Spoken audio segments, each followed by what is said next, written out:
Some 13 Democratic governors are seeking re-election in 2022, with COVID precautions overshadowing much of their time in office, and midterms coming as opposition to more mandates across the country is on the rise. Joining us now, Governor Phil Murphy of New Jersey, who will take over as chair of the Democratic Governors Association in 2023 post-midterms. Governor, welcome back to Fox News Sunday. Good to be with you, Brett. Thanks for having me. You know, Governor Hogan just mentioned the spiking numbers in Maryland. You in New Jersey have spiking COVID cases as well. You've said everything is on the table if these numbers continue to rise. What does that mean for New Jerseyans?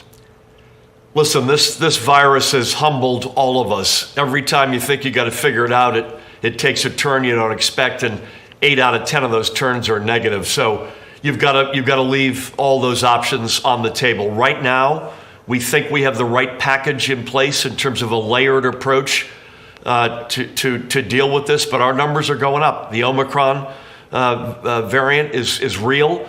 We've already been battling the Delta variant. This is unrelenting. There's an enormous amount of fatigue out there as it relates to this virus. By the way, I get it. I've got that same fatigue.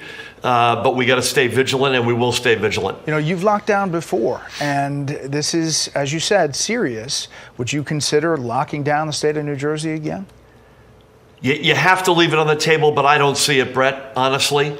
Among other reasons, we have a very high degree of vaccinations. Folks are getting boosted, which clearly gives another layer of protection against this.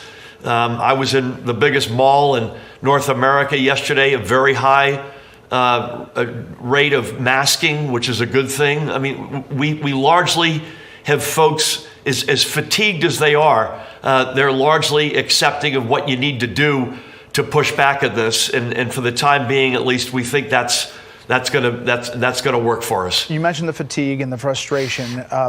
Now you have these federal courts weighing in on this new vaccine mandate for businesses over 100. Your reaction to that, and where do you think that's going?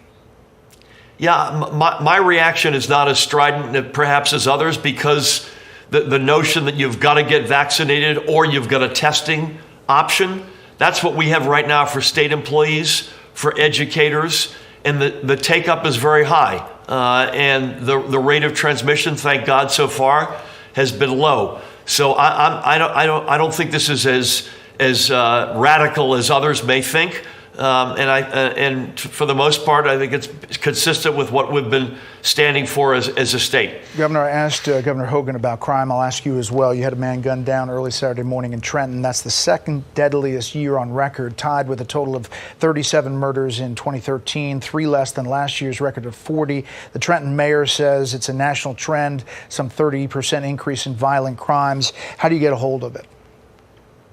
Yeah, I would say a couple of things. Number one, it is a national trend. We're not immune to that.